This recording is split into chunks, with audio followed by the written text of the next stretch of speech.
Hello students, I am Professor Neeta Fulchanda Gaikwad. Welcome back in our free education channel English Master. Dear students, in today's session, I am going to teach you class 11 Information Technology textbook series lesson number 4 Cyber Law. So students, आज हम पढ़ेंगे cyber law का जो आपका lesson है IT के आपके text book में 11वीं के बच्चों के सो उसको आज हम लर्न करेंगे. So let's start. Do like share subscribe our channel and thanks a lot for your love and support. Keep supporting. चलिए शुरुआत कर देते हैं. Let us learn. So throughout this lesson we are going to learn what is the introduction to cyber law. So first of all मैं आपको पढ़ाने वाली हूँ कि साइबर लॉ का मतलब क्या है. उसके बाद एथिक्स एंड मॉरल्स क्या है, साइबर क्राइम और उसके एग्जाम्पल्स हम लर्न करेंगे, साइबर सेफ्टी एंड सिक्योरिटी भी हम लर्न करेंगे, आईटी एक्ट 2000 भी हम देखेंगे एंड केस स्टडीज भी देखेंगे. Okay, so this is going to be 20 to 25 minutes वाला लेसन रहेगा. सो इसको हम कंटिन्यू करते हैं. Point number 4.1 introduction means what कि इट मीन्स कि साइबर लॉ की क्या होता है. Today we use computers for storing confidential data from such as banking, finance, health, personal property, etc. यानी कि आप किधर भी जाओ आज, ठीक है, सो ऑनलाइन स्टडी के चलते या फिर banking related, finance related, health related, personal property related सारा का सारा डाटा आप आपके लैपटॉप में, कंप्यूटर में स्टोर करके रखते हो, right. So we also use internet for transactions of information related to these sectors. Digital India हो रहा है, राइट. हम अलग अलग प्रकार के जो भी सॉफ्टवेयर है वो यूज करते हैं, पेमेंट के एप्स यूज कर रहे हैं, ठीक है. सो इसके लिए तो इंटरनेट लगता ही है. But in many situations the confidential data may be illegally used and corrupted by unauthorized users.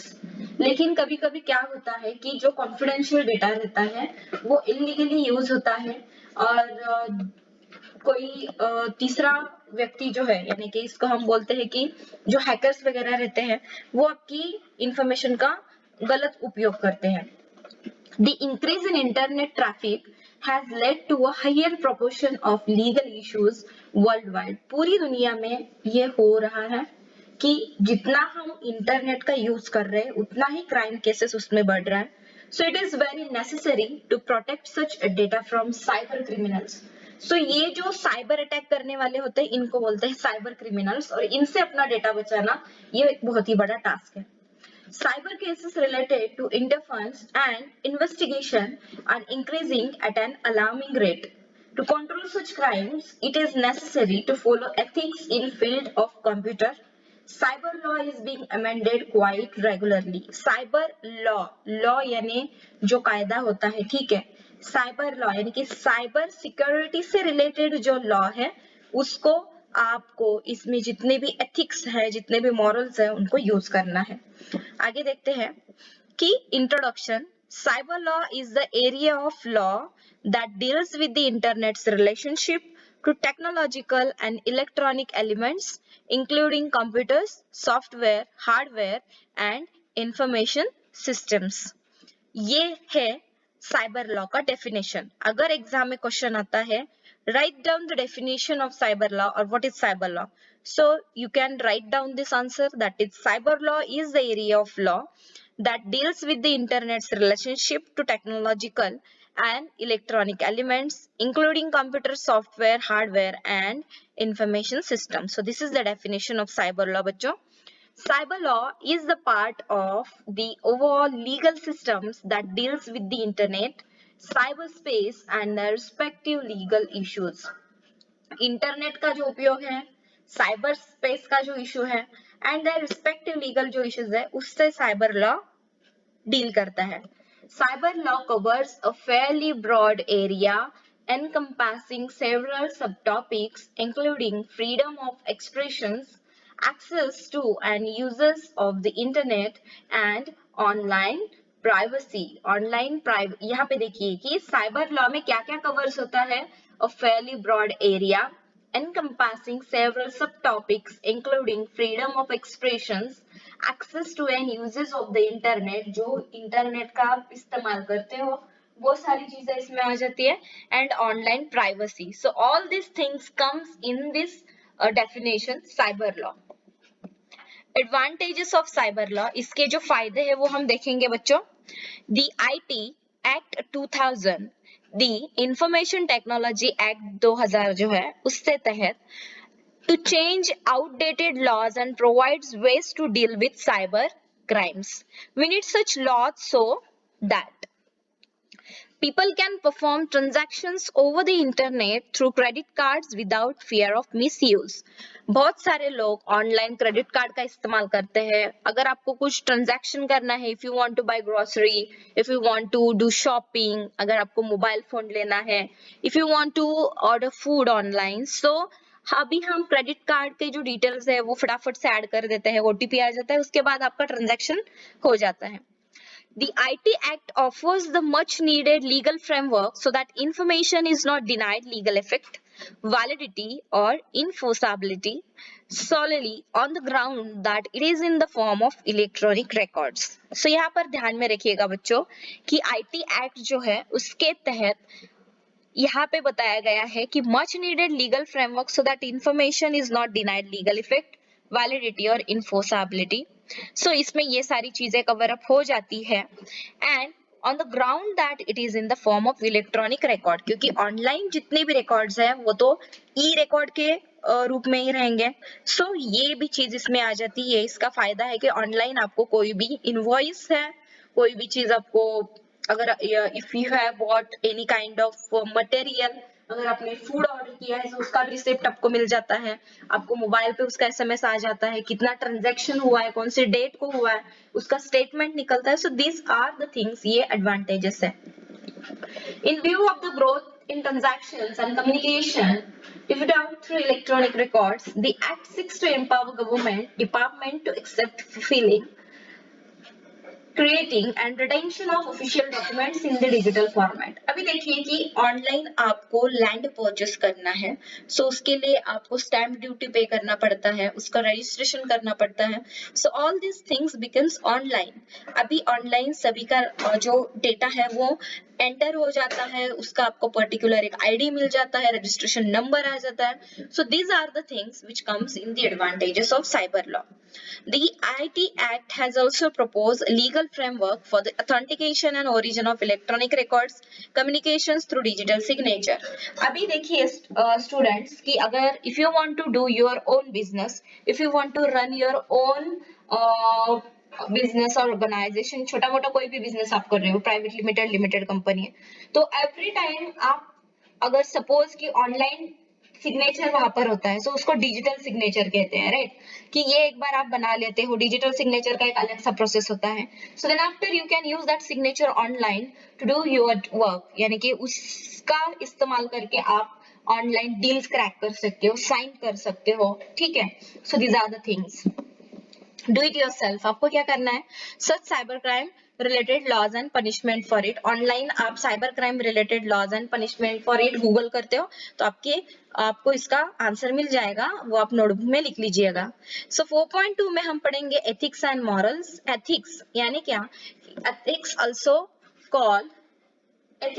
called moral philosophy is the discipline concerned with what is morally good and bad, right or wrong। यानी कि जब कोई अच्छी चीज करनी है, यानी कि इसको नैतिकता बोलते हैं, ठीक है? एथिक्स यानी कि गुड थिंग्स, कि ये एक फिलोसॉफी है, is the discipline concern with what is morally good and bad, right और रॉन्ग, क्या अच्छा है क्या बुरा है, इसका जो पूरा सार है वो एथिक्स में आ जाता है। मॉरल्स यानी क्या? द स्टैंडर्ड ऑफ बिहेवियर, आप किस तरह से बिहेव करते हो। Principles of right and wrong behaviour, आपका बिहेवियर गलत है या फिर सही है। This morals are detected by society, और ये जो मॉरल्स रहते हैं, जो आप रोजमर्रा की जिंदगी में जो आपका बिहेवियर रहता है, ये कौन डिक्टेट करता है? That is dictated by society, culture और religion, while ethics are chosen by the person himself which governs his life। देखिए मॉरल्स एंड एथिक्स में यही फर्क है कि मॉरल्स आपको दुनिया में, समाज में अगर रहना है तो आपको फॉलो करने हैं, एंड एथिक्स यानी कि आप खुद से कितने लॉयल हो। This chapter introduces the do's and don'ts of cyber world। अभी इस चैप्टर के थ्रू हम डोज यानी कि क्या करना है, डोंट्स यानी कि क्या नहीं करना है, ये पढ़ेंगे। अभी चेक करते हैं point number 4.3 cyber crime. Cyber crime आपने अब तक बहुत बार सुना है कि 10 लाख का फ्रॉड हो गया, 30 लाख उसके अकाउंट से चले गए, ऑनलाइन कुछ तो स्पैम हो रहा है, राइट। सो इसको हम डिटेल में पढ़ेंगे। Computer crime is alternatively referred to as cyber crime, यानी कि इलेक्ट्रॉनिक क्राइम इसे कहते हैं, और hi tech crime. Computer crime is an act performed by a knowledgeable computer user, sometimes referred to as a hacker, who illegally browses or steals the companies or individuals' private information. Hacker यानी चोर, कि ये चोर ऐसे होते हैं कि जो ऑनलाइन किसी की इंफॉर्मेशन, किसी कंपनी की इंपॉर्टेंट डिटेल्स चुरा लेते हैं और उसी से तैयार हो जाता है computer crime. In some cases, these person or group of individuals may be malicious and destroy or otherwise corrupt the computer or data files. यानी कि वायरस जो आपके इंटरनेट से आपके कंप्यूटर लैपटॉप में चला जाता है उसको malicious या फिर मेल फाइल्स हम बोलते हैं। इससे क्या होता है, इसी से बचने के लिए आप एंटीवायरस अपने लैपटॉप या फिर कंप्यूटर में, अभी मोबाइल में भी इंस्टॉल करते हो, right. So why are you installing that particular software, कि ये चीजें आपके साथ ना हो, इसके लिए। Cyber crimes can involve criminal activities that are traditional in nature, such as theft यानी कि चोर, fraud यानी कि जो गलत काम करते हैं, forgery, defamation and mischief, all of which are subject to the Indian Penal Code। यानी कि IPC के तहत, इंडियन पेनल कोड के तहत ये जो सारी चीजें हैं, जो ऑनलाइन थेफ्ट है, फ्रॉड है, फ्रॉगरी है, डिफेमेशन है, मिसचिफ है, कि गलत अगर कोई काम करते हो तो आपको उसकी सजा मिलनी ही मिलनी है। Some examples of cyber crime के कुछ examples हम देखेंगे। Below is a list of the different types of computer crimes जो कि होते हैं। The first is software privacy. Software privacy is nothing but copyright violation of software created originally by an individual or an institution. Software piracy is nothing but copyright violation of software created originally by an individual or an institution. Piracy it means what? अगर कोई film आ रही है, right, सो वो theatre में लगने से पहले market में आ जाती है, सो इसको क्या कहते हैं? पायरेसी, यानी कि चुराना। It includes stealing of codes, programs, and other information illegally and creating the imitated copy by unauthorized means and utilizing this data either for own benefit or for profit making. कोई movie अगर theatre में release होने से पहले आपके mobile पे आ जाती है, आपके लैपटॉप में आप ऑनलाइन देख सकते हो इंटरनेट पे, तो इसका मतलब है उसको चुरा के किसी ने तो अपलोड किया है, सो इसी को क्या कहते हैं? पायरेसी कहते हैं students. Example, when you download a copy of a licence software, for example downloading file sharing website without paying for it, it is a software piracy. अगर कोई पेड करने का सॉफ्टवेयर है, यानी कि अगर आप पैसा दिए बिना उसको यूज नहीं कर सकते, लेकिन ऑनलाइन फ्री में मिल रहा है इसलिए आप उसको यूज कर रहे हो, सो इसी को कहते हैं कि वो पायरेटेड है, यानी कि चुराकर उसकी कॉपी डुप्लीकेट बनाकर वो वहां पर रख दिया गया है ये इस्तेमाल करने के लिए। अनऑथराइज्ड एक्सेस, देखिए कि gaining access without the user's permission is known as unauthorised access. अगर आपके मोबाइल का कोई लॉक ओपन कर देता है आपको बिना पूछे, या फिर आपके कंप्यूटर या फिर लैपटॉप में कोई डिटेल चेक करता है, तो इसको कहते हैं अनऑथराइज्ड एक्सेस, यानी कि आपने उसको बोला नहीं है लेकिन फिर भी वो चेक कर रहा है। Authorization means granting access right to resources which is related to information security, computer security and to access control in particular sector. अगर आपकी इजाजत के बिना अगर कोई आपकी इंफॉर्मेशन चेक कर रहा है तो उसको बोलते हैं unauthorized access. This is typically possible when the particular software or service is purchased through legal and formal procedure. अगर किसी को आपको एक्सेस देना है तो आपको लीगली आप वो दे सकते हो, ठीक है, दिस इज टिपिकली पॉसिबल। आप ऑथराइज एक्सेस भी दे सकते हो, सो उसके कुछ स्टेप्स होते हैं, लीगल एंड फॉर्मल प्रोसीजर्स होते हैं, वो करने के बाद आप वो एक्सेस उनको दे सकते हो, लेकिन उसके बिना अगर कोई एक्सेस ले रहा है तो इसको कहते हैं unauthorised access. Attempting to get information like emails, bank accounts, intellectual or any other personal and confidential information, अगर आपके बैंक के डिटेल्स, आपका ईमेल कोई चेक कर रहा है, सो इसको क्या कहते हैं? Unauthorised access.